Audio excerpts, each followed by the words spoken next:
Assalomu alaykum azizlarim. Yaxshimisizlar, tinchmisizlar? Bola chaqanglar yaxshimi? Men bugun bitta narsa bilan boshlamoqchimanki, gapi bir odamni bir aqlli gapi menga yoqdi. Men shuni sizlarga aytmoqchiman. Aytyaptiki, u hech kimni yoningda turganiga ishonmagin. Qarshingga chiqishiga bir qadam bor deyapti. Yoningda turganiga ishonma. Shunday seni yo'ling to'sishiga bir qadam bor deydi. Dushman bo'lishiga esa bir og'iz gaping yetarli. Har qancha yaxshi gapirib oyarsan, do'st bo'lasan. Lekin bittagina gaping bilan senga u dushmanga aylanishi mumkin ekan deydi. Shuning uchun yonimizda yurganlardan hamisha ehtiyot bo'lib yurishimiz kerak ekan. Bugungi temamiz yana juda ko'p menga murojaat qilishyapti. Ko'payib ketdi bu kasallik. Shuning uchun mioma, fibromioma haqida sizlarga bugun ma'lumot bermoqchiman. Yiqqan ma'lumotlarimni. Kimda mana shu kasallik bo'lsa, albatta aytganman, bundan qo'rqib yo anday qilish kerak yo'q. Hozir meni bugungi mana shu ma'lumotlarimdan keyin sizlar shuni juda ham yaxshi bilib olasizlarki, miomadan albatta qo'rqitadi. Nima deydi, agar oldirmasang seni rakka aylanadi, boshqa hammasi bo'lmagur gap ekan. Bular haqida men oldin bilasizlar qayerdan olishimni. Xullas qaram, mioma nima ekan? Mioma bu yomon sifatli o'smaga aylanmas ekan. Boshida aytib qo'yaqo'yay. Mioma bu yomon o'smaga aylanadi degan gap noto'g'ri ekan. Juda kamdan kam holatda aylanar ekan. Shuning uchun avvalambor ruhiylarni cho'ktirmanglar. Hattoki homiladorlikda masalan homilador bo'lsangiz miomangiz ustiga bu juda ko'p ma'lumotlardan oldim. 3 oygacha demak so'rilib ketar ekan. Lekin so'rilmasligi ham mumkin. So'rilmaydi, lekin mana shu mioma bilan nechtalab tuqqanlar haqida ma'lumotni mana olasizlar. Ko'nglingizni xotirjam qilinglar. Endi mana shu mioma, fibromiomani aniq diagnozini har doim ayniqsa MRT emas. MRT ham lekin eng zo'ri o'zida ekan. Ultrazvuk исследование, ya'ni ultrazvuk tashxisi. O'zida. Mana shunga miomasi borsanglar, albatta o'zida mutaxassisga aytishingiz kerakki, mana qayerda miomam joylashganini aytib bering. Yoki oddiy dumaloq qilib, mana matkani qayerda turibdi? Ichidami, o'rta muskuldami yo tashqarisida turibdimi? Shu haqida ma'lumot bering deb albatta o'zida mutaxassisga borganda shuni iltimos qilinglar albatta. Ya'ni miomani 3 xil bo'ladi, bilib olinglar. Shilliq qavatiga, keyin shilliq qavati submukozniy mioma deydi. Subserozniy mioma tashqaridagi xili. Tashqariga qarab o'sadigan va yana intramuralniy xili bor. Bu degani muskullar orasida. Ayrim shifokorlar aytyaptiki, bu siz rak deb yo nima bu o'pqil o'sma deb qo'rqitmay deydi. Bu oddiy bachadani ichki muskullar, silliq muskullar deyiladi. Gladkiy muskulatura deydi. Ana shu muskullarni noto'g'ri tekisda o'sishini, ya'ni kattalashishini, o'sishini, shu muskullar ko'payishini. Mana shuni mioma deb aytiladi. Uni boshqa bachadoni bir o'smasi degan gap bilan ayollarning ruhini tushirmaydi. Bu haqiqat bor narsa. Demak, 3 xili bor ekan. Xo'sh, 3 xili qanaqa? Qaysi biri xavfli? Xavfli tomonini bilsangizgina unga albatta chora ko'rishingiz shart. Birinchidan o'ta katta bo'lib ketgani xavfli, ikkinchidan qon ketadigan, ya'ni silliq qavatda submukozniy ko'proq qon ketishi bilan xavfli. Qon ko'p ketsa nima bo'ladi? Anemiyaga olib keladi. Anemiya nima oqibatlarga olib kelishini bilasizlar. Uchinchi yana xavfli tomoni mana shu subseroz, ya'ni tashqarisi xili tashqariga, bachadan ichiga, qorin bo'shlig'iga qarab o'sishi mumkin ekanda, qaysidir organlar, masalan, kichik chanoq bo'shlig'idagi qovuqni, sidik qopini va to'g'ri ichakni qisib qo'yadi. Demak, to'g'ri ichakda axlat muammosi, ya'ni ich qotish bo'lishi mumkin. Qovuqda demak tez siyishga va hokazo belgilarni berishi mumkin. Albatta bachadoni katta bo'lib ketsa, bu narsani birinchi navbatda xirurglar bilan nasihatlash kerak. Shu holatlar bo'lmasa, hatto mioma tuguni ko'p bo'lsa ham deyapti, bir vrachni fikri, bir aniq bir vrach fikri ham qo'rqmanglar deyapti. Qo'rqmasdan yashang dedi. Faqat 1 yilda bir marta dedi. O'sha vrach familiyasini esimda yo'q, kuchli vrach. U aytayotdi-ku, u ginekolog xirurg. U aytayotdiki, agar miomatokuzillar bezovta qilmasa, kichkina bo'lib bir nechta bo'lsa ham qo'rqmasdan yashang dedi. Faqat sizga iltimosim, har 3 oyda o'zingizga tushmang. Yetaveradi sizga. Har 6 oyda ham tushmang. 1 yilda bir marta, juda qo'rqsangiz 6 oyda bir marta o'zingizni qildirib turing, qani dinamikasini tekshiring. O'zida ko'payganmi, kamayganmi, qo'zg'almay tursa, u siz uchun, hayotingiz uchun xavfli emas deydi. Bu narsani esingizdan chiqarmanglar, miomasi borlar. Demak, albatta o'zini qildirib, o'zida qanday joylashgan, oldinga nisbatan qanaqa kattalashgan kerak, buni albatta tekshirib turinglar. Endi xirurgik holatlar qon ketganda bo'ladi. Bular unda ham hozir deydi Yevropada, buni hali eshitiraman sizga. Qaysidir davlatda, bizda deydi 40 yoshdan keyin bachadonni ekstirpatsiya, ya'ni yaishli trubalar bilan qo'shib turib olib tashlayapti deydi. Bu endi unaqa emas-da, o'rtoqlar, bizda bunaqa holat yo'q. Albatta O'zbekistonda bachadonni olib tashlashga keragi yo'q deyapti. Avval uni deydi tekshirasiz, mioma bo'lsa, haqiqatan qon ketayotgan bo'lsa, uni через vлагалище orqali uni nima deydi, tozalash kerak. Uni ginekologlarning o'zi biladi. Albatta ginekolog sizga nasihat beradi. Ana siz man qo'rqmaslik uchun shuni aytyapman. Qon ketishi xavfli. Agar qon ketsa, albatta ginekologga uchrasangiz, uni ya'ni submukoz xilida, ichki xilida matkani oldirish keragi yo'q. Demak, mana shu miomani o'zini oldiradi. Vлагалище orqali ham tozalanadi. Ikkinchi, laparoskopik holat qachon bo'ladi? Qachonki bu holatda ham qorni orqali ham laparoskopik miomani olinadi, lekin unda ham matkani bachadonni olib tashlolmaydi. Chirurg o'zi sizga o'sha o'zining xulosasiga qarab, qaysi yo'l bilan davolash kerakligini o'rgatadi. Shuning uchun azizlarim, ko'pchilik juda mioma bilan menga vahimali holatda nima qilishadi, ruhiylarni tushirmanglar. Ruhiylarni tushunmaslik uchun men juda ko'p videolar berganman. Mana shu sizlarni ruhiylar tushsa, sizda qaysi kasallik bo'lsa o'sha o'rchaladi. Ya'ni sizni ruhiy tushgandan keyin immunitetiniz pasayib ketadi. Buni o'zinglar ham yaxshi bilasizlar. Endi qarang, mana shu bachadon miomasi haqida men gapirmayman. Buni masalaga menga savol berganiga javob beryapman.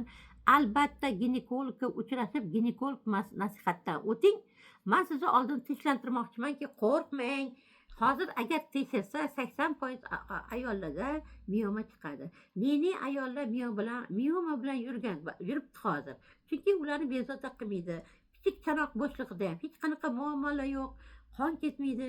Shuning uchun bir umr men o'zi mioma bilan yashadim degan ana endi mana shu 30 bilan eshitinglar. Mana yozyapti bittasi, menda 23 yil avval bachadon bo'ynida deydi mioma bor edi deydi. Ya'ni yayishlikni olib tashladi. Men deydi shundan keyin yaxshi yashay boshladim deydi. Endi bu boshda o'tgani hammasiniki har xil, yaxshilab quloq solinglar. Yana bir ayol yozyaptiki, kasal bachadon olib tashlansa, ayol nogironga aylanmaydi. Mabodo sizlarni ogohlantiraman. Agar sizlarning bachadoninglar shu vaziyatga qarab xirurglar demak olib tashlasa, ginekologlar, bundan qo'rqmang. Mana sizlarga bu tomonni ham men tinchlantirmoqchiman. Kasal bachadon olib tashlansa, ayol sog'lom bo'ladi. Sog'lom ayolga aylanadi va invalid bo'lmaydi deyapti. Bu o'ta shu vaziyat taqis qilgan holatda oldirganlarni tinchlantirish uchun aytyapman. Bachadon olib tashlagandan keyin ham 40-50 yil qo'shimcha yashasa bo'lar ekan. Shuning uchun ham qo'rqmanglar. Yozyapti bittasi. Menda mioma bor. Ya'ni mioma deb muskul qavatini o'sishi bilib turibsiz. Fibromioma deyilishining sababi qattiq holatda tursa, uni fibromioma deyilar ekan. Menda dedi mioma 37 yoshimdan bor. 41 yoshimda tug'dim deyapti. Qarang. Bir ayol 37 yoshida mioma paydo bo'lgan ekan. Oradan 3 yil o'tgandan, 4 yildan keyin u ayol tuqqan. Hozir 63 yoshdaman deyapti. Mioma turibdi. Men bezovta qilmaydimmi? Men maza qilib yashayapman dedi. Mana miomasi borlar. yana bittasi yozyapti, bizani poliklinikada boyaytdim 40 yoshdan keyin shundoq hammasini qo'shib olib tashlaydi deydi. Meni ham dedi miyomamni ancha yildan oldin oldirdim, operatsiya bilan oldir dedi, operatsiya bilan dedi. Men operatsiya qilishdan qo'rqdim, oldirmadim. Hozir 59 yoshdaman. Demak, ancha yil 10 yil burunda shuni qilgan. Hozir endi 59 yoshdaman. Chunki nima uchun men uni oldirmadim miyomam? Menga amerikalik tanish vrachim oldirma deb nasihat bergani uchun qoldim. Mana men hozir normal yashayapman. Menda ham katta razmerda miyomalar bor edi. 56 yoshman, hali yaxshiman. Hozir yaxshiman debdi. Yana qo'ytiraman. Bezovta qilmasa, qon ketmasa, xavfli tomonlamasi bo'lmasa, miyoma bilan yashash mumkin. Yozyapti, 3-homilamda 41 yosh edim. Bachadanimni dino, ya'ni bachadan dino degan tagi degan. Bachadan tagida miyomam bor edi. Mana miyoma intramural ekan, demak muskullarning orasida. 49 yoshimda klimaks boshlandi menda va 2 marta uzudek qildirganimda miyomam so'rilib ketgani haqida menga ma'lumot berishdi deyapti. Mana qarang. Butun yoshligimda miyoma bor edi. Klimaks boshlandi, so'rilib ketdi. Ana ko'rdingizmi? Klimakslarda ham ba'zilarda so'riladi. Menda 3 ta miyoma bor. Vrach hech narsa qilmaydi dedi. Faqatgina tekshirtirib tur, o'zingni tinchlantirib tur. Albatta buni regular qilib turish kerak deyapti. Qo'rqmang deyapti. Menda dedi, bachadomda miyoma bor. Nanoshka deydi, ya'ni oyoqli miyoma, oyoqchali miyoma. Bu xavfliroq hisoblanadi. Haqiqatdan ham shu oyoqchatamda buralib qolishi mumkin. Buralib qolsa bu yomon natijaga olib keladi. Shuning uchun qarang. Miyoma nanoshka bor edi, 22 kun qon ketdi. Miyomani olib tashlashdi. 2 yildan keyin yana yangi uzil paydo bo'ldi deyapti. Ana buni ham hisobga olinglar. 20 yil avval miyomani oldir dedi, men oldirmadim, yashayapman. Opam 41 yoshda homilador bo'ldi. Ginekolog rakka aylanadi, rak paydo bo'ladi endi sanda dedi. Bolangni ham oldir dedi. Hozir o'sha rak degan vrach hayron qoladi. 25 yildan beri opam yashayapti. Hech qanaqa rak yo'q. Miyoma bor edi.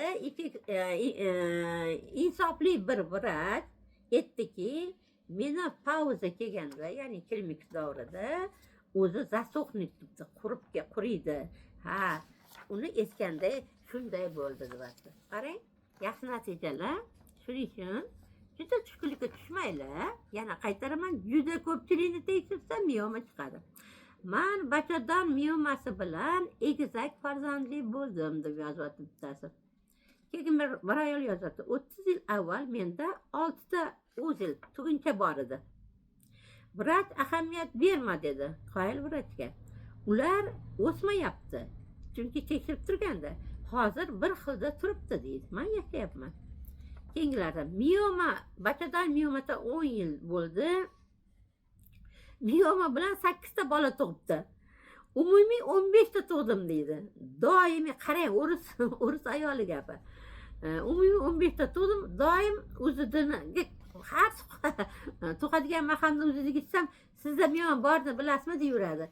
Men ularga ha borini bilaman deb kulib qo'ya qolaman deyapti. Mana bunaqa holatlar ham bo'lishi mumkin. Menda 20 haftali miyoma bor. Oldin miyomani 5 haftali, 6 haftali, 10 haftali deyilardi. Hozir miyoma deyilyapti-da, o'lchamini ko'rsatib qo'yishga qo'yapti. Menda 20 haftali miyoma bor edi, vrachlar amputatsiya dedi. Men ko'p yildan beri yuribman deyapti. Yurdim. Yo'q, men masalan o'zi 20 haftaliga albatta chora ko'rish kerak. U katta sur'atdagi albatta. O'zi meditsina talabi bo'yicha masalan kattaligi 4-5, borana 6 santimetrgacha bo'lsa miyoma razmeri o'lchab beryapti. Unga tegmasa ham bo'ladi. Lekin undan kattasiga albatta miyomani oldirish kerak deyilyapti. Bu haqda sizlar bilishingiz kerak. Menga ham operatsiya qildigan, lekin menga ginekolog, boshqa ginekolog aytdiki, spiral Mirena degan spiral bor, qo'yiladi ayollarga. Mana shuni qo'ygin dedi, miyoma titrayadi va quriydi deyapti. Men hozir Inestril ichyapman 3 oygacha, keyin mani operatsiya qiladi. Endi bu o'zingizni xohishingiz. Pustirnik miyomani kichraytirar ekan. Aptekadan fitochayni olib ichdim, 3 oyda qanashi to'xtadi. Albatta, birinchidan miyoma ham bunday o'ylab qolsangiz, uzoq stressdan ham kelib chiqadi. Kelib chiqish sabablardan bittasi. Uzoq stressdan ham kelar ekan, qarang. Endi mana shu miyomani pustirnik o'zi tinchlantiruvchi dori. Mana shu oddiy pustirnik bilan miyomani davoladim deyapti. Polip va miyomani 10 kunda chistotul sukuni qinga yuborib davoladim. Miyoma ruschasiga aytyaptiki, это разрастание мышечные слоя матки deydi. Karmaski degan bir doktor bor. Bu xotin doktorlar, xotini ginekolog. Onkoginekolog. Ana shu maslahatni beryapti. Mana ko'ryapsizlarmi? Miyomani davolash haqida men yana alohida tema qilaman va albatta ana shu temani sizlarga yetkazaman. Hozircha salomat bo'lamiz. Yana uchrashamiz.